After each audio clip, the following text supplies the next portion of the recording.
Fix, Dudung dan Fadil terlibat pembantaian KM50. Kendaraan petugas dipepet, lalu kemudian diserang dengan menggunakan senjata api dan senjata tajam sebagaimana yang rekan-rekan lihat di depan ini.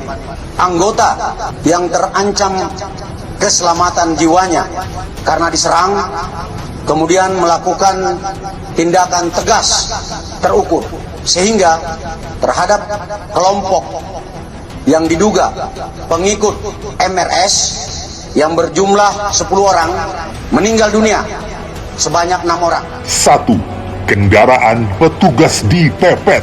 Dari mana Laskar tahu bahwa mereka petugas? Sebab geng Fadil tidak gunakan mobil dinas dan tidak pakai seragam, serta tidak menunjukkan kartu identitas, sehingga mereka lebih mirip begal yang ingin merampok dan membunuh IBHRS sekeluarga di jalan tol. 2. Petugas diserang dengan senjata api dan senjata tajam. Tidak ada saksi masyarakat bahwa Laskar menyerang dengan senpi dan sajam. Dan rekaman CCTV sengaja diambil polisi dan dimusnahkan agar Fadil bisa ngarang cerita ini. Senpi pun tidak diuji balistik untuk mengetahui pemiliknya. Selain itu, pernyataan Fadil juga berubah-ubah. Hari itu bilang senjata asli, lalu esoknya disebut sebagai senjata rakitan, dan lusanya disebut sebagai senjata petugas yang dirampas. 3. Ada 10 laskar dari mobil yang sama menyerang dan 6 terbunuh. Mobil yang digunakan Laskar hanya Avanza kecil, mana mungkin untuk pengawalan diisi 10 orang. 4. Aparat yang diserang bertindak tegas dan terukur membunuh 6 laskar. Cerita Fadil jauh berbeda dengan cerita dalam dakwaan jaksa yang dibuat berdasarkan BAP dari penyidik Polda Metro Jaya, bahwa tidak ada saling tembak, tapi laskar ditangkap dan dimasukkan ke mobil petugas. Lalu dalam mobil petugas tersebut laskar melawan, maka ditembak mati dalam mobil petugas. 5. Anggota MRS melakukan penyerangan terhadap petugas. Bohong besar.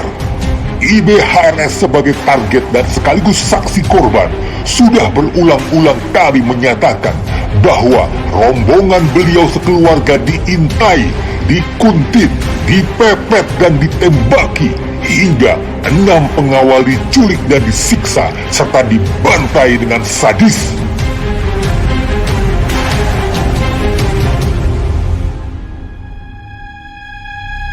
Cerita bohong jaksa dan polisi. 4 laskar melawan di dalam mobil petugas lalu ditembak jarak dekat. Bohong besar. Buktinya, 2 laskar yang terluka di dalam mobil petugas tidak bisa melawan ditembak juga jarak dekat. Bukti lain. 1. 6 laskar ditembak di jantung. 2. Kuku dicabut dan kemaluan dibakar. 3. Muka dan badan biru lebam. 4. 6 korban dengan 19 peluru. Apa itu semua di dalam mobil? Apa hanya 2 orang pelaku? Mereka tidak dibunuh di dalam mobil. Mereka dibunuh di sebuah tempat yang secara Allah buka.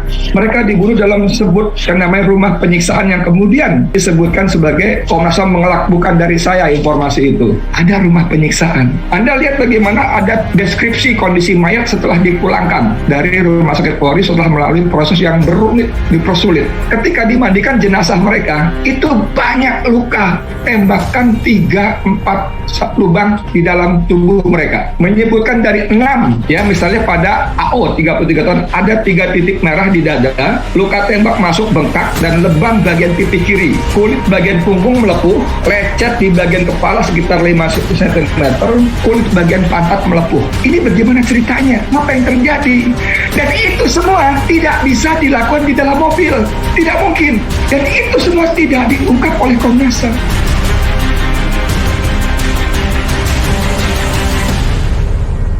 5. Siaran pers Kapolda tanggal 7 Desember 2020 lain lagi ceritanya. 10 laskar memepet mobil petugas dan menyerang petugas dengan senpi dan sajam.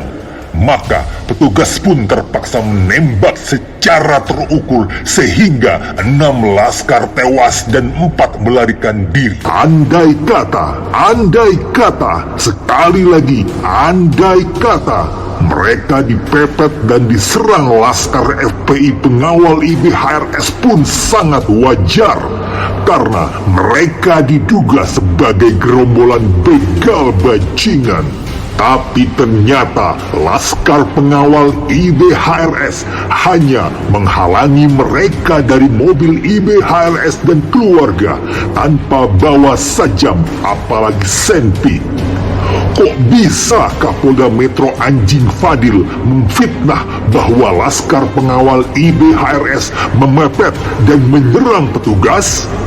Kok bisa Humas Polda Metro Anjing Yusri memfitnah laskar FPI pengawal IBHRS bawa senjata? Fadil dan Yusri bersama gerombolan anjing Resmob dan Jatan Ras Polda Metro setelah membunuh lalu memfitnah pula. Jika benar laskar FPI pengawal IBHRS bawa senjata, lalu kenapa senjatanya tidak diuji balistik untuk diketahui pemiliknya?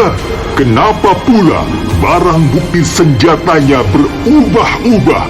Hari pertama senjata asli, setelah ditantang FPI untuk uji balistik, langsung besoknya berubah jadi senjata rakitan.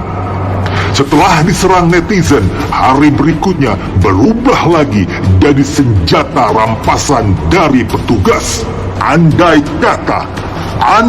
kata laskar FPI pengawal IBHRS dipersenjatai, maka apakah gerombolan anjing pengecut dari Polda Metro akan menang adu tembak dengan mereka?